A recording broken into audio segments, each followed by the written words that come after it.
Happy birthday to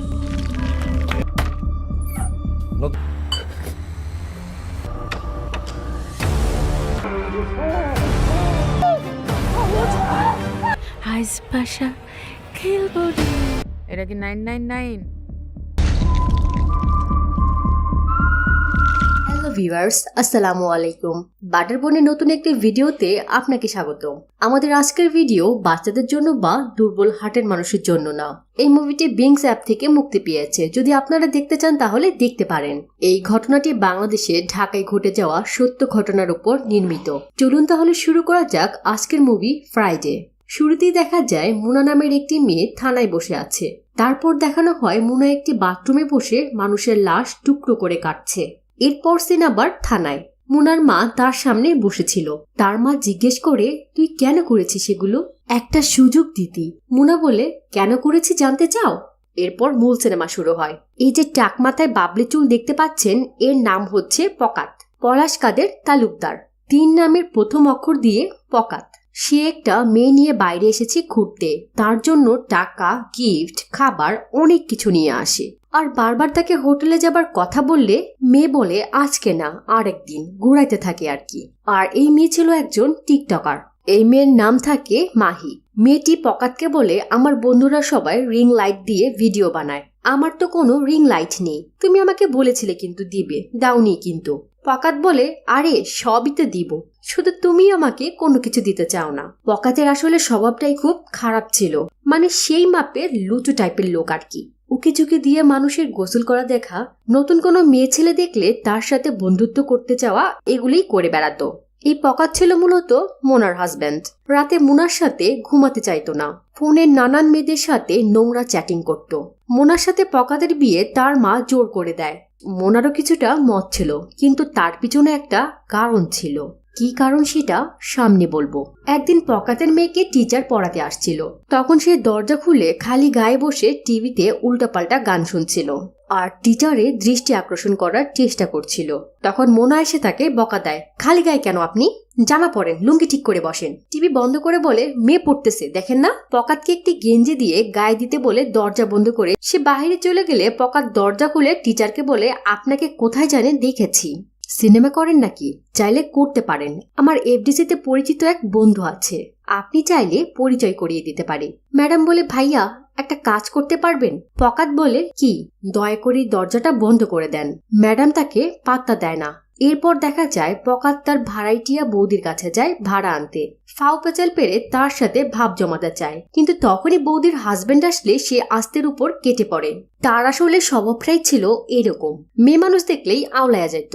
একদিন রাতে Mahi পলাশকে phone দিয়ে বলে, আব্বা আসছে বাড়িতে। পলাশ শুনে খানিকটা অবাক হয় এবং মোনাকে বলে, শুনলাম তোর বাপ আসছে নাকি? আসলে পকাত মাহি নামের যে মেয়ের সাথে ফষ্টি নষ্টি করছিল সে হচ্ছে তার শালি, মুনার আপন ছোট বোন। মুনার বাবার ফেরত আসার কথা শুনে মুনাও অবাক হয়ে যায়। তখনই সে তার মাকে ফোন দেয় আর জানতে পারে, হ্যাঁ তার বাবা আসছে 16 বছর পর। এই 16 বছর মুনার বাবা নিখোঁজ ছিল। কোথায় গিয়েছিল তা কিছুই জানা যায় না। বাবা ফিরে আসার কথা শুনে পরদিন সকালে তারা রওনা দেয় বাবার বাড়ি। যাওয়ার সময় পকাত মুনাকে জিজ্ঞেস করে, তোর বাপের কি ওই ঘরে বাচ্চা কাচ্চা আছে? যদি থাকে তাহলে তো সম্পত্তি ভাগে কম পাবি। মুনা তার কথা পাত্তা দেয় না। এর মধ্যে কন্ট্রাক্টর ভাড়া চাইলে ভাড়া কম দিয়ে বলে, আমিও বাসের ব্যবসা করি, আমি স্টাফ, কাগজপাতি সাথে নাই, বাসায় রাখাইছি। পকাত শুধু লুচু না, ডাউট বাটবার আর টাকার প্রতি লোভীও। বাসায় এসে মুনা তার মায়ের কাছে জানতে পারে তার বাবার বিদেশে যে সংসার ছিল তা ভেঙে গিয়েছে, তাই সেজন্য সে দেশে ফিরে এসেছে আর সম্ভবত তাদের সাথেই থাকবে। শ্বশুর বাড়ি বসেই ওই দিন পকাত তার বউকে বলে, শোন বাপ তো বিদেশ থেকে অনেক টাকা কামাইছে, আমারে 10 লক্ষ টাকা দিতে কবি, পরে এর সাথে আমার কিছু টাকা দিয়ে একটা বাস নামামো। মোনা স্টেট জানায় পারমু না। মুনা আসলে তার বাবাকে খুব একটা ভালোবাসতো না। তারপর সে টাকা চেয়ে বলে, আজকে আমাদের মেয়ের বার্থডে, বাজার করতে হবে, টাকা দাও। পকাত টাকা দিয়ে বলে ওই টাকা আমার লাগবই, তুই আমারে ম্যানেজ করে দিবি। মুনা যাবার পর পকাত মাহিকে রিং লাইট গির দিয়ে খারাপ কাজ করতে চায়। মাহি বলে এখন না, পরে। এই পর্যায়ে এসে আমাদের প্রথমবার পরিচয় করিয়ে দেওয়া হয় মুনার বাবার সাথে। পকাত তাকে দেখে সালাম দিয়ে নিজের পরিচয় দিয়ে সিগারেট অফার করে একবারই প্রথম পরিচয়। মুনার বাবা সিগারেট খেত না, আর জামাইয়ের এরকম আচরণে সে খুবই কষ্ট পায়। পকাত তার শ্বশুরকে বলে আপনার কি ভাগ্য, ঘরে এক বউ বাইরে আর এক বউ, থাকেন বিদেশে, সুযোগ আর সুযোগ, আমার আর প্রতিদিন ডাল ভাত খেতে ভালো লাগে না। মুনার বাবা ঘরে এসে তার মাকে বলে মেয়েটাকে কার সাথে বিয়ে দিয়েছ? জামাইয়ের কথাবার্তা আচার আচরণ একবারই ভালো না। মুনার বাবা 16 বছর আগে তাদেরকে রেখে বাহিরের দেশে চলে যায়, কোনো কিছুই না বলেই। তারপর মুনার মা এক চাচার মাধ্যমে জানতে পারে তার বাবা সৌদি আরবে গিয়েছে, সেখানে একটা বিয়ে করেছে এবং তার যে বউ বাচ্চা আছে সে কথা সে স্বীকারই করতে চায় না। আবার চলে এলাম বর্তমানে। মুনার মা একজন বৃদ্ধের জন্য খাবার নিয়ে যাচ্ছিল, তখন তার জামাই পকাত বলে আম্মা এখানে একটু বসেন, আপনি বুড়োর থেকে বাড়ি লিখে নিচ্ছেন না কেন? কাগজপত্র তো আপনার কাছেই, আপনি কাগজপত্রগুলো আমার কাছে দেন, আমি ওই বুড়োর কাছ থেকে যেমনিই হোক টিপসই ম্যানেজ করতেছি, তারপর আমার পার্টি রেডি 50 লাখ বাড়িটা বিক্রি করে দেই। দেখা যায় মুনার মা তার জামাইকে খুব বিশ্বাস করত। সে বলে দাঁড়াও, কাগজপত্র এনে দিচ্ছি, তুমি সব রেডি করো। পকাত দলিল নিয়ে এক প্যারালাইসিস আক্রান্ত রোগীর কাছে যায়। ইনি ছিলেন মুনার সেই চাচা। পকাত এসে বলে চাচা, আমার শ্বশুর চলে যাওয়ার পর আপনি পুরো পরিবারটিকে আগলিয়ে রেখেছেন, আপনার কাছে তো আমি অনেক ঋণী, আপনাকে বিদেশে নিয়ে গিয়ে চিকিৎসা করব, কিন্তু পাসপোর্ট করতে তো টিপসই লাগবে, এই যে এই কাগজে 2টা টিপসই দেন তো। চাচা ওই কাগজ দেখে বুঝতে পারে দলিল সই করে নেওয়ার চেষ্টা করছে, তখন সে টিপসই দিতে চায় না আর জোরে জোরে গোঙ্গাতে থাকে। তখন পকাত বলে তুমি যাতে মাতাল তালে ঠিক। ওই দিন রাতে মুনা কলপারে আসে হাত মুখ ধুইতে, খেয়াল করে বাথরুমের মধ্য থেকে শব্দ আসছে আর ওকে দিয়ে দেখে তার জামাই আর ছোট বোন বাথরুমের মধ্যে খারাপ কাজ করছে। সে তখনই বাথরুমে নক করে। তার জামাই বের হয়ে বলে কি হয়েছে, তখন পিছন থেকে তার ছোট বোন বের হয়ে ঘরের মধ্যে চলে যায়। মুনা রাগে চিল্লাইতে থাকে, তখন পকাত তার গলা চেপে বলে শোন, তোরে বলছি না, তোর সাথে আমার থাকতে ভালো লাগে না, কোনো কথা বলবি না, একদম জানে মাইরা ফেলবো। মুনা ঘরে এসে মাহিকে জিজ্ঞেস করে তুই কি করলি এগুলা, তুই তোর বড় বোনের সংসার ভাঙবি? মাহি বলে তোর জামাইরে জিগা, আমারা জিজ্ঞেস করছস কেন? সে চলে যায় আর তখনই পকাত রুমে ঢুকে মুনাকে থাপ্পড় মারে আর বলে ওই তুই ওর সাথে চেতিস কেন, একদম চুপ, কোনো শব্দ করবি না, দরকার হয় তোরে তালাক দিয়ে তোর বোনকে বিয়ে করব। এই কথা শুনে মুনা বলে দেখেন আপনি মাথা গরম করেন না, থাক যা হইছে হইছে, আমি কাউরে কিচ্ছু বলবো না, আপনি মাথা ঠান্ডা করেন। সে আসলে চাইতো না কোনোভাবে তার সংসারটা ভেঙে যাক, সে সর্বোচ্চ চেষ্টা করত সংসারকে টিকিয়ে রাখার জন্য, কিন্তু পকাত তাকে পছন্দই করতো না, সহ্য করতে পারতো না। মুনা তখন কোনো উপায় না পেয়ে তার মায়ের কাছে গিয়ে বলে মা তোমার ছোট্ট মেয়ে কি করেছে জানো? তার মা বলে শুন, এসব নিয়ে আর একটা কথাও বলবি না, এতদিন পর তোর বাপ বাসায় এসেছে, তুই আর এসব নিয়ে আর ঝামেলা করিস না, তুই তোর জামাইকে সামলাতে পারিস না, আবার বড় বড় কথা বলিস, আমি কোনোভাবেই চাই না এসব কথা তোর বাপের কানে যাক, আর একটা কথাও বলবি না, এখান থেকে যা। এই মুনার মা আসলে ভালো লোক ছিল না। দেখা যায় ও যে 16 বছর আগে যে চাচা তার মাকে বাবার ব্যাপারে খবর দিয়েছিল, সে ওই দিনই মুনার মাকে বলে দেখেন ভাবি, আমার বাসায় আপনারা ভাড়া থাকেন, আমি না হয় ভাড়া নিলাম না, কিন্তু বাজারঘাট মুদি সদাই এগুলো কিভাবে কি করবেন, জীবন চলবে কিভাবে? মুনার মা বলে আমি যে কি পরিমাণ দেনার মধ্যে ডুবে আছি তা আমি আপনাকে কিভাবে বোঝাই, কি করব কিছুই বুঝতেছি না। ওই চাচা বলে সব তো আর বাচ্চাদের সামনে বলা যায় না, ওদের একটু বাহিরে যেতে বলেন। মুনা এবং তার ছোট বোন তখন অনেক ছোট ছিল, তার মা তাদের বাহিরে যেতে বলে, তখন ওই চাচা বলে দরজাটা লাগিয়ে দিন। তখন মুনা ও তার ছোট বোনের সামনেই তার মা দরজা লাগিয়ে দেয় এবং ওই ঘরের মধ্যে চাচার সাথে খারাপ কাজ করে। সিন বর্তমানে চলে আসে। মুনার মা তার অবজেকশন না শুনে তার ভাতের প্লেট ধরিয়ে দিয়ে বলে যা এখনই গিয়ে বুড়াকে খাবার দিয়ে আয়। মুনা তখন তার বুড়ো চাচার রুমে আসে। এই চাচাই মূলত তাদের আশ্রয়দাতা এবং তার মায়ের সাথে খারাপ কাজ করেছিল। মুনা তাকে বলে ভাতের ওপর রাগ করে কি হবে, খেয়ে বেঁচে থাকেন, বেঁচে থাকাই এখন সবচেয়ে বড় জরুরি। এবার একটু চাচার গল্পে ঘুরে আসি চলুন। মুনার বাবা বিদেশে চলে যাবার পর এখান থেকে 9 বছর আগে অর্থাৎ 5 বছর ধরে মুনার পরিবারকে আশ্রয় দেবার পর একদিন তার মাকে চাচা বলে দেখো এইসব আর ভালো লাগে না, আর তোমাকেও আগের মতো ভালো লাগে না। মুনার মা বলে ও আচ্ছা তো কি ভালো লাগে শুনি। তার চাচা মুনার একটা ছবির দিকে তাকিয়ে বলে তোমার মেয়েটা অনেক বড় হয়ে গেছে তাই না, সেদিনকের মেয়ে কি সুন্দর বড় হয়ে গিয়েছে, আমার তোমাকে আর ভালো লাগে না, তোমার মেয়েকে চাই। মুনার মা তো ক্ষিপ্ত হয়ে তাকে মারতে থাকে আর বকতে থাকে আর বলে, আমার মেয়ে তোকে বাবা বলে ডাকে, আর তুই এটা কি বললি? তুই কিভাবে বলতে পারলি সম্পর্কে তোর মেয়ে হয়? চাচা মুনার মায়ের গলা চিপে ধরে বলে, শুন, সে বাবা বলে ডাকলেও আমি তার বাবা না, আর তুই ভালো করে জানিস আমি যা চাই তা যেভাবেই হোক আদায় করে নেই। কিন্তু মুনার মা কোনোভাবেই রাজি হচ্ছিল না। তার সাথে মারামারি করতে করতে ঘর থেকে বের হয়ে আসে। তখনই তার চাচা বলে, দেখ, সারাটা জীবন আমি তোদেরকে সাপোর্ট দিছি, বট গাছের মতো আমি তোদেরকে আশ্রয় দিছি, বিনিময়ে কি পাইছি? তোর মেয়েকে যদি আমার হাতে তুলে না দিস তাহলে কিন্তু তোদের বিপদ আছে, আর যদি দিস এর বিনিময়ে তুই যা চাবি সব পাবি, আমার এই বাড়ি ঘর সব দিব। মুনার মা তার কথা শুনে বলে, দলিল কই? তার মানে বাড়ির লোভে মুনার মা মুনাকে চাচার কাছে বিক্রি করে দেয়? চাচা তো দলিল নেওয়ার কথা শুনে খুবই খুশি হয়। সে তখনই মুনার মাকে ওই দলিল এনে দিয়েছে। এরপর একদিন রাতে মুনাকে খুব সুন্দর করে সাজিয়ে বলে, শুন, তুই কখনই আমার অবাধ্য হোসনি, আজ তোর জীবনের অনেক বড় একটা দিন, আজকেও অবাধ্য হবি না। তাকে সাজিয়ে একটি ঘরে বসিয়ে রাখে। তারপর কিছুক্ষণ পর ওই চাচা আসে। চাচা এসে মুনাকে গায়ে হাত দেবার চেষ্টা করলে মুনা তার মাকে ডাকে। তখন চাচা তার মুখ চেপে বলে, শোন, এইসব কাজ জোর করে হয় না, তোর মাকে এই বাড়ি ঘর সবকিছু দিয়ে দিয়েছি, তার বিনিময়ে তোকে পেয়েছি। মুনা শত চেষ্টা করেও নিজেকে রক্ষা করতে পারেনি। চাচা বের হয়ে যাবার পর মুনা তো মরার মতো বসে থাকে। তার মা এসে তাকে বলে, দেখ, জীবনে বেঁচে থাকতে হলে রাজহাঁসের মতো হইতে হবে, ধুলো কাদা এগুলো থেকে ডুব দিয়ে উঠে আসবি, তারপর গায়ে একটা ঝাড়া দিবি, কোনো ময়লা থাকবে না, যা হইছে সবকিছুই ভুলে যা, নতুন করে বাঁচার চেষ্টা কর। এই চাচার গল্প তো বোঝা গেল। আবার সিন চলে আসে বর্তমানে। সেদিন মুনা তার হাজবেন্ডের কাছ থেকে টাকা নিয়ে তার মেয়ের জন্মদিনের জন্য বাজার করলো। ওই দিন রাতে সবাইকে নিয়ে মুনা তার মেয়ের জন্মদিনের কেক কাটে, সবাইকে শরবত খেতে দেয়। তারপর তার মেয়ের জন্মদিন উদযাপন করা হয়। সবাই কেক খায়, খুব হাসি খুশি থাকে।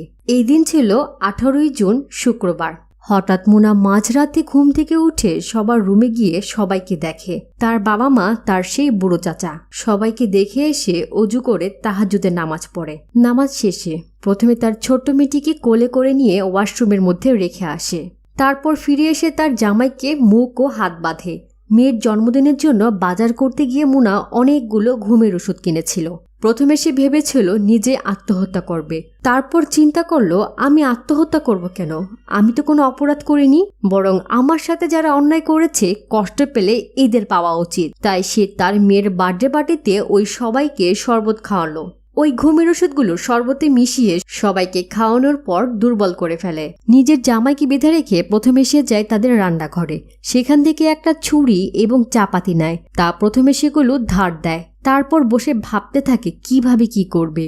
ওই ছুরি আর চাপাতি নিয়ে পকাতের কাছে গিয়ে বলে, নড়াচড়া করলে একদম কোপায়া দিমু। তারপর গিয়ে তার বাবা মা বোনকে বাঁধে। তারপর সে তার মা এবং স্বামী পকাতের সামনে প্রথমে বাবাকে গলা কেটে শেষ করে ফেলে। এরপর গিয়ে ওঠে তার মায়ের বুকের ওপর, উঠে গিয়ে বলে, তুই আমাকে অনেক কষ্ট দিছিস, তোরে তো আমি এত সহজে মারবো না। তার বাবাকে একবার না, পর পর 2 বার খতম করে। পকাতের তা দেখে আর জানে পানি নেই। মোনা তার মায়ের পাশে বসে বলে, আরে তুমি কাঁদতেছো কেন? তুমি থামো, তুমি আমার আম্মা না, মার মতো ওই ডারে। এরপর সে যায় তার ছোট বোনের রুমে, কিন্তু সে তার বোন মাহির রুমে গিয়ে তার মুড চেঞ্জ হয়ে যায়। কি মনে করে সে তার স্বামী পকাতের কাছে আসে এবং তার বুকের উপর বসে ঠিক যেই একটা কোপ দিতে যাবে ঠিক অমনি তার মাথায় আর একটা বুদ্ধি খেলে। স্বামীকে মারার আগে মুনা চায় তার চাচার রুমে। দরজা খুলে চাচাকে বলে, চাচা, আপনি আর আমি একটু দুষ্টামি করব, উঠেন। তার চাচা তো ওই চাপাতি দেখে গঙ্গাতে থাকে। তখন মুনা বলে, আরে চিল্লায়েন না, সব কাজ জোরাজোরি করে হয় না। তার চাচা মুনার হাত ধরে ফেললে মুনা প্রথমে এক কোপ দিয়ে চাচার হাত কেটে ফেলে। এরপর নরপশুর মতো কাটা হাত হাতে নিয়ে তাকিয়ে থাকে। তারপর পুরো উম্মদের মতো চাচার বুকের উপর দাঁড়িয়ে এক টানা কোপাতে থাকে। চাচার পর মুনা তার মায়ের কাছে এসে বলে, মা, তুমি আমার যে কি পরিমাণ কষ্ট দিছো, সারাটা জীবন আমি দম বন্ধ হয়ে মরছি। তোমারও তো বাবার মতো এতটা কষ্ট দিয়ে মারতে পারবো না, তোমাকে দম বন্ধ করে মারবো। ছোটবেলায় টাকার লোভে নিজেরে বিক্রি করছো, তারপর আমারে বিক্রি করছো, এরপরও তোমার টাকা লাগবো। তুমি আমারে আবার পকাতের কাছে টাকার বিনিময়ে বিক্রি করছো। তারপর তার মাকে বালিশ চাপা দিয়ে শেষ করে দেয়। মায়ের পরে এবার সিরিয়ালে আসে পকাতকে তার বোন মাহি রুমে নিয়ে যায়। পকাত ভীষণ ভয় পেয়ে যায়। সে বলে, বোন আমার ভুল হয়ে গেছে, আমারে মাফ করে দে। সে মুনার পা ধরে মাপ চাইতে নিলে মুনা একটা লাথি দিয়ে বলে, শুন, আমাদের মেয়ে খুকুর কথা ভেবে তোকে মাফ করা যায়, তাহলে আমার সামনে ওই দিন টয়লেটে যা করতেছিলি তা কর। পকাত বলে, বোন আমার তুই মাফ করে দে, আমি যে তোকে কতটা ভালোবাসি তা কখনই মুখ ফুইটা বলা হয় নাই। মুনা বলে, তাই? তাহলে ওরে খুন কর, আমার চোখের সামনে ওরে খুন করবি। পকাত বলে, না আমি এইটা পারবো না। তারপর মুনা নিজে গিয়ে মাহিকে ধরে তার গলা পিছিয়ে ধরে বলে, তুই আমার সাথে এমনটা করলি? ছোটবেলায় তোর ইজ্জত বাঁচানোর জন্য আমি কি না করছি। এরপর ঘটনাটি একটু ফ্ল্যাশব্যাকে যায়। এখান থেকে 7 বছর আগে যখন মুনা চাচা অলরেডি মুনাকে মিসইউজ করেছিল, তখন মুনা এই খবিশের সাথে সময় দিতে না চাইলে ওই খবিশ বলে, তুই যদি আমাকে সময় না দিস তাহলে তোর ছোট বোনকে ধরবো। তোরা তোর মায়ের যে ভিডিও আমার কাছে আছে ওইগুলো ভাইরাল করে দিব। তারপর তোর ছোট বোনের কি অবস্থা হবে একবার ভেবে দেখ।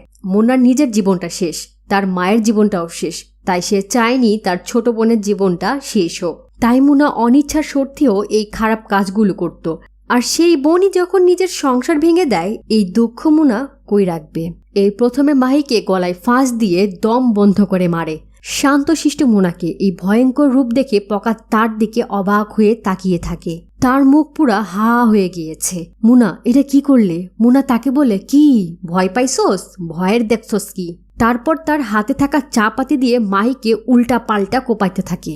4 জনকে মারার পর মুনা তার জামাই পকাতকে সামনে বসিয়ে রেখে সে ভাত খায়। তার জামাইকে বলে, কি খাবি? আরে খাবারে বিষ মিশাই নাই, খা। বিষ তো মিশাইছি শরবতে। তারপর তার ফোন থেকে 999-এ কল দেয়, দিয়ে বলে, শুনেন, আমি আমার মা বাবা সহ 4 জনকে ফালাইয়া দিছি। যদি আপনাদের আসতে দেরি হয় তাহলে আমার জামাই আর আমার মেয়ে 2 জনকে ফালাইয়া দিব। আসেন আসেন, দ্রুত আসেন। এই কথা শুনে পকাত কান্নাকাটি শুরু করে দেয় আর বলে, তুই আমাকে মাফ করে দে, আমি জীবনেও তোর সাথে খারাপ ব্যবহার করব না। কিন্তু খাবারের মাঝপথেই কি একটা দুশ্চিন্তা কাজ করে। সে খাবার রেখে ছুরিটা নিয়ে ওই বাথরুমে গিয়ে তার মেয়েকে ঘরে নিয়ে আসে। মেয়েকে শুয়ে দিয়ে সে যখন মেয়েকে আদর করছিল, পকাত কোনো রকমে তার হাতের বাঁধন খুলে পিছন থেকে মুনাকে ধরে বসে। মুনাকে নিচে ফেলে তার উপরে বসে যে ওই দা নিয়ে একটা কোপ দিতে যাবে, অমনি তার মেয়ে ঘুম থেকে উঠে বলে, বাবা। পকাত ঘুরে তাকাতেই মুনা অমনি তাকে নিচে ফেলে দেয়। তার পাশে থাকা চা পাতি তার গলার উপর চেপে ধরে। স্বামীর মাথা গলার থেকে আলাদা করার পরে সে শান্তির একটা নিঃশ্বাস ফেলে। এরপর তার মেয়ের দিকে তাকিয়ে বলে, আম্মা এদিকে এসো, আমরা এখন মজা করে সবাইকে কুচি কুচি করে কাটবো।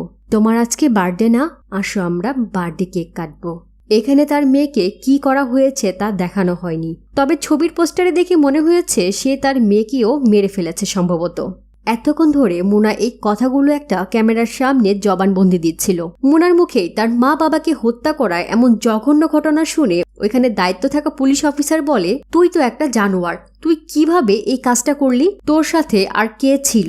সত্যি করে বল। মুনা বলে, আমি তো বারবার একই কথা বলতেছি, আমি একাই সব করেছি, সবগুলারে একাই কোপাইছি।